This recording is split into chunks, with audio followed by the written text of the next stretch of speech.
श्री शिवाय नमस्तुभ्यम। जय माता दी। अष्टमी नवमी का उपवास कब करना है, कन्या पूजन कब करें और व्रत को कब खोलना है, कलश विसर्जन कब कैसे करें, इस वीडियो में संपूर्ण जानकारी लेंगे। ध्यान से सुनिएगा जी, अंत तक बने रहिएगा। जैसे कि आप जानते होंगे, जो दुर्गा अष्टमी होती है वह संपूर्ण नवरात्रि के फलों को प्रदान करने वाली होती है। इस दिन भक्तजन उपवास कर यज्ञ हवन करते हैं और कन्या पूजन करने का प्रयत्न करते हैं।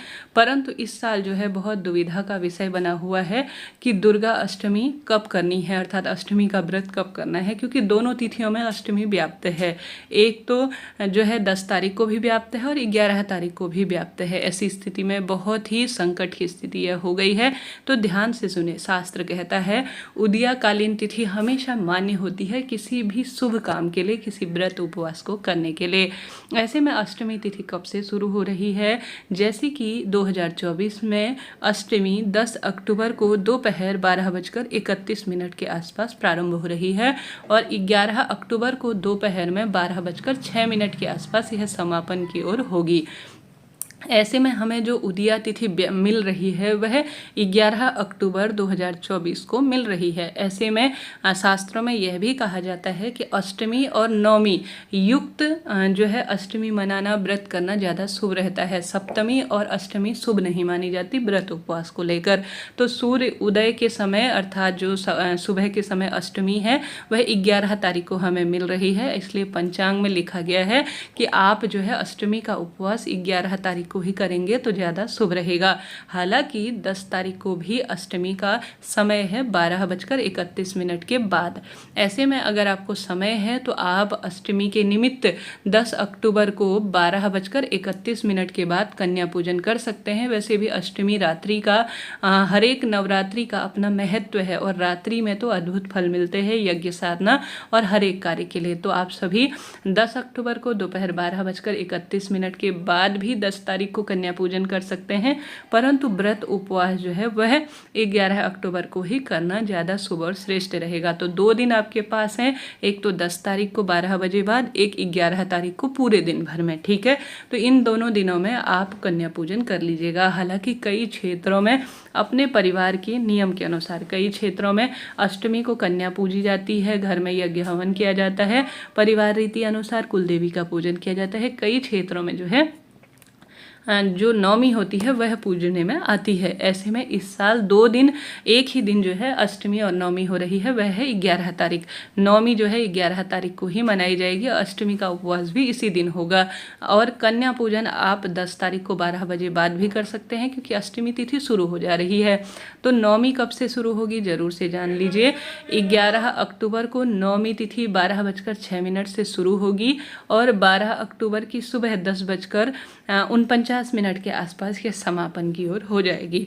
ऐसे में आप नवमी के निमित्त अगर पूजन पाठन होता है तो आप 11 को भी कर सकते हैं और साथ ही 12 तारीख को भी किया जा सकता है, क्योंकि 12 तारीख को 10:48 के आसपास तक नवमी रहेगी। तो आप सभी नवमी के निमित्त कार्य 11 को तो करेंगे ही, साथ ही 12 तारीख को जब दशहरा होगा, रावण दहन होगा, उस दिन भी 10 बजे से पहले पहले आप कर लीजिएगा। तो इस तरह से आपको मैंने पूरी जानकारी देने का प्रयत्न किया। दशहरा रावण दहन जो है 12 अक्टूबर 2024 के दिन होगा। दशहरे का जो पूजन होता है वह आप 12 तारीख को ही करेंगे। ठीक है जी, यहाँ पर यह बात क्लियर हो गई। अब व्रत उपवास कब खोलना है यह जान लेते हैं और साथ ही कलश कब विसर्जन करना है। आप सभी को यह बात पूर्ण रूप से ज्ञात हो गई होगी कि अष्टमी और नवमी का व्रत उपवास यज्ञ हवन कब करना है और 10वीं के निमित्त कार्य इत्यादि कब करना है। अब आप सभी जैसे कि सबसे पहले पारण की बात कर लेते हैं। पारण भी परिवार और जो संकल्प लिया होता है उसके आधार पर होता है।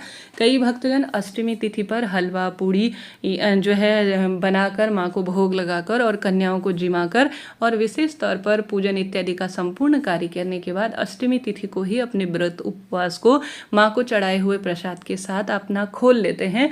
यह भी सही है, परंतु कई भक्तजन नवमी तिथि पर कन्या पूजन कर विधि विधान से जो संपूर्ण कार्य होते हैं उसके बाद अपने व्रत उपवास को खोल लेते हैं। तो यह भी कार्य ठीक है, कोई टेंशन चिंता की बात नहीं है। परंतु जो शास्त्र विधान कहता है, जो नियम होता है, उसके तहत नवरात्रि अर्थात 9 दिन नवरात्रि के यह व्रत होते हैं। तो आप सभी जितना संभव हो, जितना श्रेष्ठ हो, आपसे हो पाए तो यह बहुत शुभ होता है कि आप पूरी 9 दिन पूरी 9 रात का व्रत कर कर 10वीं तिथि की जो है सुबह अर्थात जब जो 10वीं तिथि है वह 12 तारीख को है, उस दिन अपने व्रत को खोल लीजिएगा। सुबह ब्रह्म मुहूर्त अर्थात उजाला होने के बाद माता की चौकी को दशहरे के दिन आप सभी विसर्जन करें, चौकी इत्यादि को पूर्ण रूप से हिलाएं।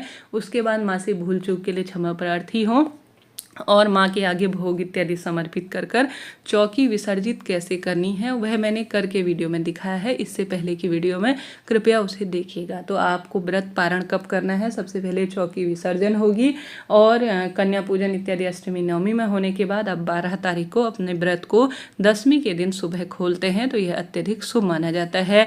यह नवरात्रि के जो व्रत होते हैं यह 9 रात्रि और 9 दिन के कहे गए हैं, जो कि शुभ फलों की प्राप्ति में सहायक होते हैं। जितना संभव हो अपने भाग्य की रेखाओं को प्रबल करने के लिए आप कलश विसर्जन के बाद, कन्या पूजन के बाद, यज्ञ हवन करने के बाद ही अपने व्रत को खोलते हैं, तो शुभ फलों की आपको प्राप्ति होती है। साथ ही आपके प्रश्न आते हैं कि दीदी हम सभी जो है पहले कन्या पूजन करें या हवन, आपको बताते हुए चलो हमेशा हवन का कार्य पहले हो जाता है, उसके बाद ही कन्या पूजन का कार्य होता है। कन्या पूजन अंत में किया जाता है। कन्या पूजन कैसे करना है, कन्याओं को कौन सी चीज़ देने से मनोकामना पूर्ण होती है, इसका वीडियो मैंने पहले ही प्रसारित कर दिया है, कृपया आप उस वीडियो को जरूर से देखिएगा।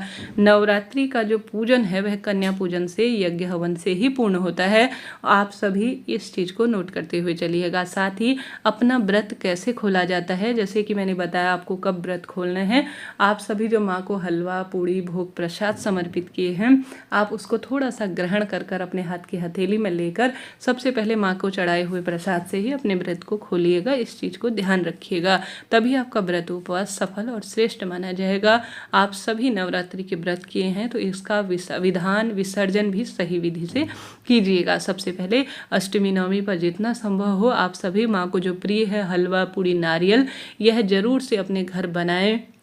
काले चने उसको माँ को भोग लगाएं, कन्या को बुलाकर विधि विधान से पूजा करें। परिवार के साथ अष्टमी नवमी की जो पूजा होती है, इन 2 व्रतों को कर लेने के जो है उत्तम फल कहे गए हैं। अगर आप पूरी नवरात्रि में कोई विशेष विधान नहीं ले पाए हैं तो मात्र अष्टमी नवमी के दिन अगर आप विधि विधान से पूजन कर लेते हैं, अग्यारी के माध्यम से अपनी कुल देवी मैया के नाम की आहुति दे देते हैं, माँ को भोग लगा देते हैं, कन्या पूजन कर देते हैं, तो भी आप पूरी नवरात्रि का फल प्राप्त कर लेते हैं। साथ ही नवरात्रि में आपने माँ को सुहाग सामग्री समर्पित नहीं कर रखी है तो नवरात्रि में आप एक दिन माँ को सुहाग की सामग्री जरूर से समर्पित करें।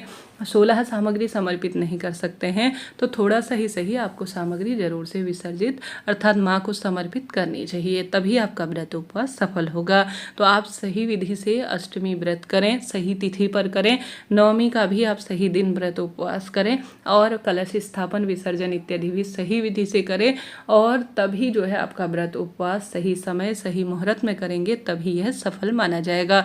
कन्या पूजन के मुहूर्त की बात करें तो आप सभी के प्रश्न आते हैं पर्सनल भी, तो आपको बताते हुए चलूं, इसमें मुहूर्त इत्यादि नहीं देखा जाता, कोई ऐसी विशेष नियम की आवश्यकता नहीं। अष्टमी नवमी तिथि अपने आप में सर्वश्रेष्ठ तिथि है, माँ सर्वे सर्वा है। और आप जो है जो मैंने दिन बता रखा है 11, 12 और 10, इन 3 तिथियों में कभी भी किसी भी दिन कन्या पूजन कर सकते हैं। कई भक्तजन डरते हैं कि रात को कन्या पूजन करें या नहीं, तो आपको बताते हुए चलो रात को कन्या पूजन करने का कोई दोष नहीं है। नवरात्रि की जो रात्रि होती है वह अपने आप में चमत्कारी मानी गई है। कहा जाता है नवरात्रि की रात्रि में कन्या पूजन यज्ञ हवन और माँ के अनुष्ठान करने से भाग्य खुल जाते हैं। अपनी इच्छा शक्ति सामर्थ्य अनुसार भंडारा कराएं, अपनी इच्छा शक्ति सामर्थ्य अनुसार माँ के जो है घर पर भजन इत्यादि कराएं, माँ की सेवा अर्चना पूजा में इतना अपना समय निकालें, बहुत श्रेष्ठ फलों की आपको प्राप्ति होगी। जीवन में हार रहे हैं, दुख पा रहे हैं, कष्ट कर्ज से घिरे हुए हैं, तो अष्टमी नवमी में अपने घर पर कन्या पूजन विशेष आवरण विधान से और शुभ समय शुभ मुहूर्त में कोई कार्य करते हैं तो श्रेष्ठ फलों की प्राप्ति होती है। आपको यहाँ पर बताते हुए चलूँ कि अष्टमी नवमी तिथि पर ऐसे कोई भी विधान, हालांकि कई भक्तजन देखते हैं, बहुत अच्छी बात है, मैं भी शुभ मुहूर्त इत्यादि अपने चैनल पर बताती हूँ, दूसरे चैनल पर पंचांग में देकर, परंतु कहीं ना कहीं अगर आप सामान्य सरल तरीके से चलते फिरते बिना किसी चीज़ को देखे समझे भी कर लेते हैं तो भी कोई दिक्कत की बात नहीं है। जहाँ तक पारण की बात कही जाए शुभ मुहूर्त इत्यादि में, तो पारण का शुभ मुहूर्त जो है सूर्य उदय के बाद आप कभी भी कर सकते हैं। सूर्य उदय होने से पहले किसी भी व्रत को खोलना ठीक नहीं माना जाता। अंधेरे में व्रत नहीं खोलना चाहिए। यह चीज़ आपने सुनी होगी, समझी होगी और जानी होगी। तो चीज़ों को समझे, जानकर और ध्यान से ही कोई कार्य करे तो ज़्यादा श्रेष्ठ फलों की आपको प्राप्ति होगी। तो माँ है, वह सब जानती है। कोई भूल चूक हो भी जाए तो कोई टेंशन नहीं, कोई चिंता की बात नहीं, खुश हो जाइए। माँ ने आपसे इतने दिनों के कार्य करवा रखे हैं, यह श्रेष्ठ कार्य हैं और इन दिनों का लाभ प्राप्त कर जीवन के सब कार्य सिद्ध कर